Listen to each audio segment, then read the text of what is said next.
All right, so welcome to the deep dive. We're going to be looking at some reports and analyses today, and they're really painting a picture of a world that's changing pretty rapidly. We've got intensifying conflicts, we've got shifting alliances, we've even got some pretty big shakeups happening in the world of social media. It is, yeah, it really is fascinating to see how all of these seemingly separate events, well, they're all kind of connected, and they're all pointing towards this global landscape where it seems like all the old rules are being rewritten. Yeah, exactly. Yeah. It really is a new world out there. And one of the most dramatic examples is playing out right now in Ukraine. We've got reports of a major escalation in fighting in the Kursk region. It's almost like double the number of clashes they've been having, even from just the day before. Yeah, and Kursk is, well, it's more than just another battlefield. It's a strategically important location. I mean, it's a key piece of the puzzle in this whole conflict. The Institute for the Study of War, they've been analyzing these geolocated images, and they're saying that it looks like Ukrainian forces are gaining ground in a lot of areas. So Ukraine's trying to outmaneuver Russia in Kursk, while Russia's putting all this pressure on the east. Mm-hmm. Is that kind of what we're looking at here? It's like a big chess match. What does this tell us about their overall strategies? Well, it shows that Ukraine is willing to take risks, Right. to go on the offensive, even as they face these challenges in the east, where, by the way, Russia is advancing at its fastest pace since last year, 2022. Wow. The intensity of the fighting in Kursk, it really suggests that neither side is backing down, and this could have some pretty significant implications for the war overall. Yeah. That's pretty intense. And it makes you wonder what's going through Putin's mind right now. We've got some really interesting insights into how he's using the Russian Orthodox Church to try to bolster support for this war. I mean, sending blessed icons with his initials on them to the soldiers. That's a pretty powerful move, right? It is. It's a way of tapping into a deeper sense of national identity and purpose. It's like linking the war effort to a spiritual mission. Yeah. This was really evident during the recent Russian Orthodox Christmas celebrations. Right. Where Patriarch Kirill, the head of the church, essentially framed this whole conflict as a clash of civilizations with the West. Yeah, his language about Russia offering an alternative path of development and rejecting what he sees as the moral decay of the West. It's straight out of Putin's playbook, isn't it? Oh, absolutely, yeah. This narrative of Russian exceptionalism, that they're defending these traditional values against a corrupt West, has very deep roots in Russian history and culture. So how does the historical relationship between the church and the state in Russia play into all of this? Because it's always been a pretty complicated relationship, hasn't it? Yeah, definitely. From the czars to the Soviet era, the church has had a significant role in shaping Russian society and politics. And it's fascinating to see how Putin is drawing on this historical legacy to try to legitimize his actions and to rally support for the war. Yeah, but this isn't the whole story in Ukraine, right? I mean, they established their own independent church in 2018, and they even officially shifted Christmas to December 25th, aligning themselves with the West. Right, you're right. That's a hugely symbolic move. It underscores this cultural and ideological divide between Russia and Ukraine, a divide that Putin has very cleverly exploited to justify this invasion. All right, so let's zoom out a bit. Look at the bigger picture. We've got some news that could really shake things up globally. Indonesia is joining BRICS. Now, for anyone who needs a quick refresher, BRICS is that group of major emerging economies: Brazil, Russia, India, China, and South Africa. And this isn't just some economic club. They're talking about reforming global institutions, like the World Bank and the IMF. Yeah, and Indonesia's entry into this group is a big deal. I mean, it's the world's fourth most populous country, so this adds a lot of weight to BRICS' mission of changing how the world works. So it's not just one country. It's like this whole wave of nations, some of them we didn't even see coming, but they're all lining up to join BRICS. What's the common thread here? What does this signal to the U.S. and its allies? I think it tells us that the Global South is not content with the way things are, the existing world order. They want a bigger seat at the table. And they're looking to BRICS as a vehicle for change. We're potentially looking at, this could be a major shift in the global balance of power. To highlight that even further, we've got Egypt, Ethiopia, Iran, the United Arab Emirates, they're all joining too.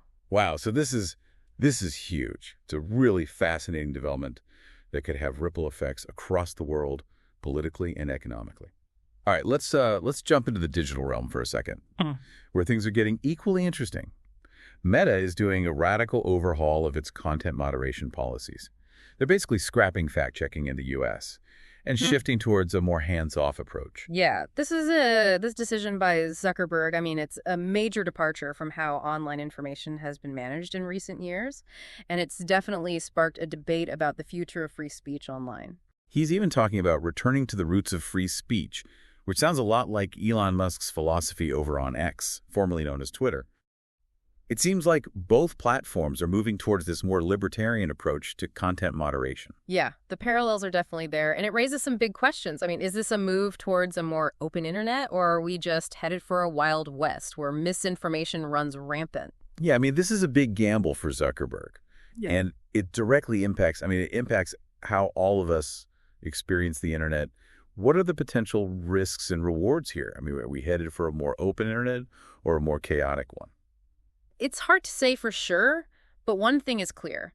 This decision will have far-reaching consequences for how information is shared and consumed online, and it's likely to fuel further tension between these tech companies and governments around the world who are increasingly concerned about the spread of misinformation. All right, speaking of tensions, we can't ignore the ongoing conflict between Hamas and Israel. The situation in Gaza is extremely tense, with both sides seemingly entrenched in their positions, and the human cost just continues to rise. It's a heartbreaking situation with thousands of casualties on both sides, and the lack of progress in these negotiations is deeply concerning. I mean, Hamas is demanding a complete end to the Israeli offensive in Gaza, while Israel insists on Hamas's dismantlement and the release of all hostages. So it's a classic standoff with incredibly high stakes.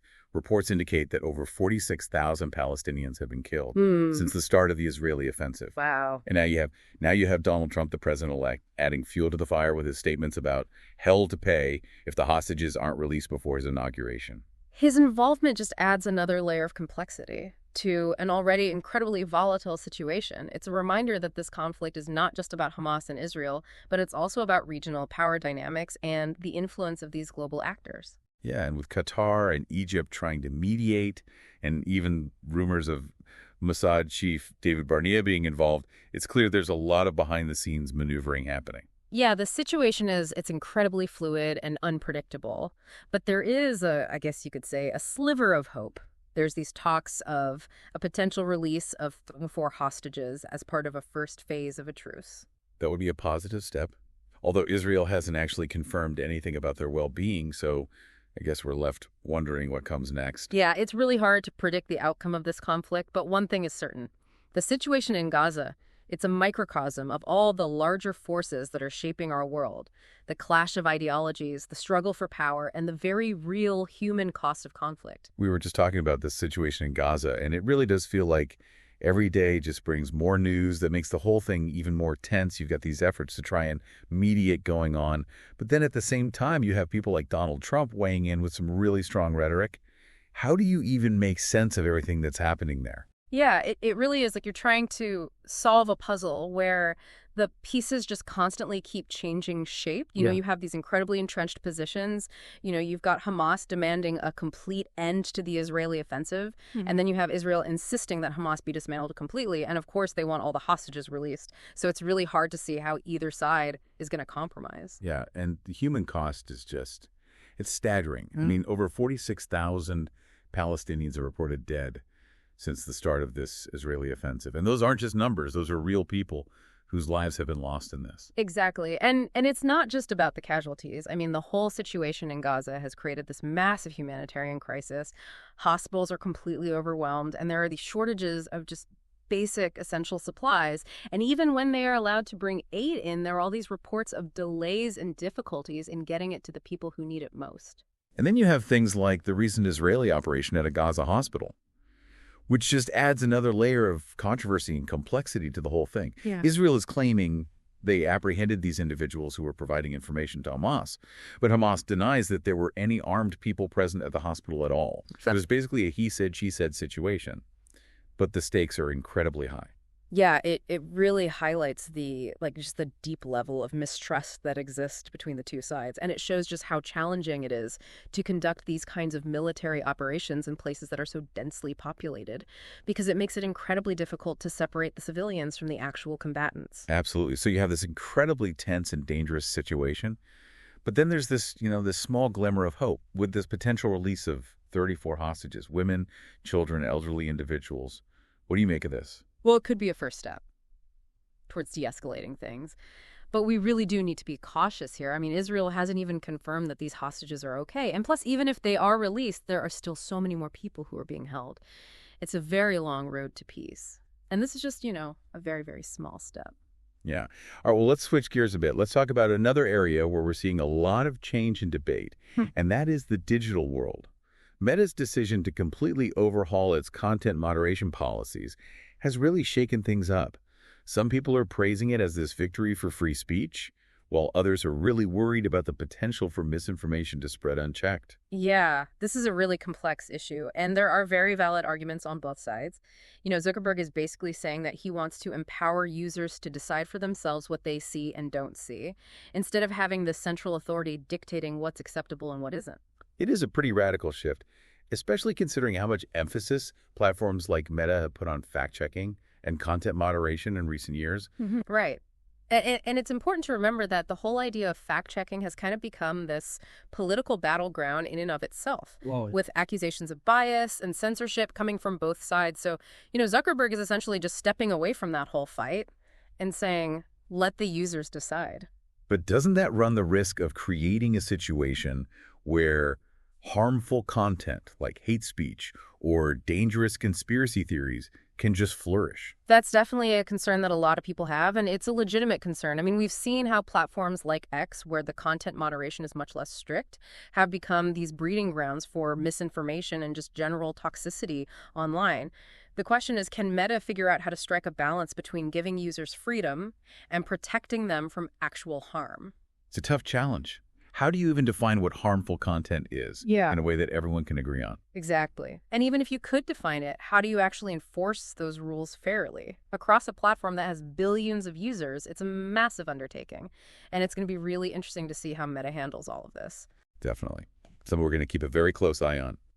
Okay, so earlier we were talking about the rise of BRICS and how that could signal this potential shift in the global balance of power. Let's unpack that a little bit more. What do you think is driving this whole movement? And what are the potential consequences? Well, I think a big part of it is that a lot of countries in what's often called the global south feel like the way the world is organized now just doesn't work for them. They see these big global institutions like the World Bank, the IMF. They see them as being dominated by Western powers, and they want more influence, more autonomy. So they see BRICS as a way to achieve that. Exactly. BRICS offers them a platform to coordinate their actions and present a united front, and to actually push for reforms that would give them a bigger voice on the global stage. And when you have countries like Indonesia, which is the world's fourth most populous nation, joining the group, that sends a pretty strong signal, doesn't it? It really does. And it's not just Indonesia. We're seeing this trend all across the global south. Countries are looking for alternatives to what they see as this U.S.-led world order, and they're finding common ground with each other. And what are the potential implications here? Could we see a world that's more fragmented with all these competing power blocks? It's definitely a possibility. If BRICS keeps growing and gaining influence, it could definitely start to challenge the dominance that the West has had in global affairs for so long, and that could lead to all sorts of changes, new alliances, new trade agreements, a complete reordering of the entire geopolitical landscape. So we're not just talking about economics here. This has implications for everything, for security, diplomacy, even cultural influence. Absolutely. This is about how the entire world is organized, who gets to make the rules, how power is distributed. The rise of BRICS is a sign that the old way of doing things is changing, and the future is, well, it's very uncertain. We've been talking about all these huge shifts that are happening on the global stage. You've got the rise of BRICS, the changes in the digital world, and of course the war in Ukraine, which doesn't seem to be ending anytime soon. And one thing that keeps coming up is the role of religion in all of this, specifically the Russian Orthodox Church, and how they're shaping the narrative around the conflict. Yeah, it is fascinating to see how religion is being used, and not just as, a source of comfort or moral guidance for people, but as this tool to try and justify political actions and to mobilize support for the war. It's like Patriarch Kirill is reading straight from Putin's playbook, with his whole, clash of civilizations rhetoric, painting Russia as the defender of traditional values against this, decadent West. I mean, does that even resonate with the Russian people? How much of that do they buy into? It's hard to say for sure, but this whole idea of Russian exceptionalism, it's got very deep roots in their history and culture. It taps into this idea that Russia has this unique destiny, this special role to play in the world, and that the West is always trying to undermine them. So Putin's not really creating this whole sentiment out of thin air. He's just tapping into something that's already there. Exactly. Yeah. And you got to give it to him. He's a master at manipulating symbols and historical narratives to his advantage. And the church, with its authority and its influence, it becomes a very powerful tool in that effort. I mean, when you have these religious leaders who are framing the war in spiritual terms, like it's this battle between good and evil, it just adds a whole other layer of justification. And it makes it a lot harder to criticize or to even question what's going on. Because now you're not just questioning a political decision, you're being seen as like attacking someone's faith or their deeply held beliefs. Exactly. It's very effective, especially in a country where, religion and national identity are so closely intertwined. And it creates this very stark contrast with Ukraine, which has obviously taken a very different path. Yeah, Ukraine establishing their own independent church, aligning themselves with the West, even shifting Christmas to December 25th. I mean, those are some pretty bold moves. And they directly challenge Russia's whole narrative, don't they? Yeah, those are some incredibly symbolic acts. It's like Ukraine is saying, we're not part of your world anymore. We're choosing a different path. We're choosing a different identity for ourselves. And that's a very direct threat to Putin's whole vision of a Russian sphere of influence. It's like these two countries are in this battle for the hearts and minds of their people, with religion as one of the key weapons. Yeah, that's a great way to put it. I mean, it's not just about territory or political power. It's about identity, culture, deeply held beliefs. And that makes this whole conflict, that much more complex and difficult to resolve. So where does that leave us? We've explored all these massive shifts that are happening in the world.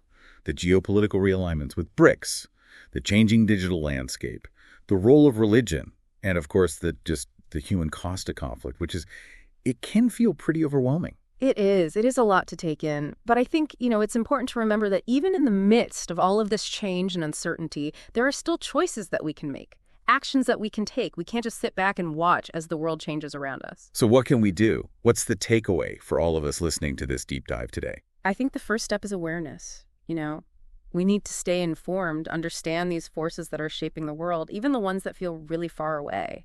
And then we need to engage, have conversations with people who have different perspectives, challenge our own assumptions, and demand that our leaders act in ways that promote peace and justice and a sustainable future for all of us. Yeah, it's easy to feel powerless in the face of these kinds of global challenges. But as we've seen, even small actions can make a difference. Our individual choices can ripple outwards and have an impact. Absolutely. Every voice counts. Every effort that we make to try to understand, to connect, to build bridges, it matters. That's a great note to end on. Thanks so much for joining us for this deep dive today. We hope this has given you some things to think about and maybe even inspired you to keep learning, keep questioning, and to stay engaged with the world around you.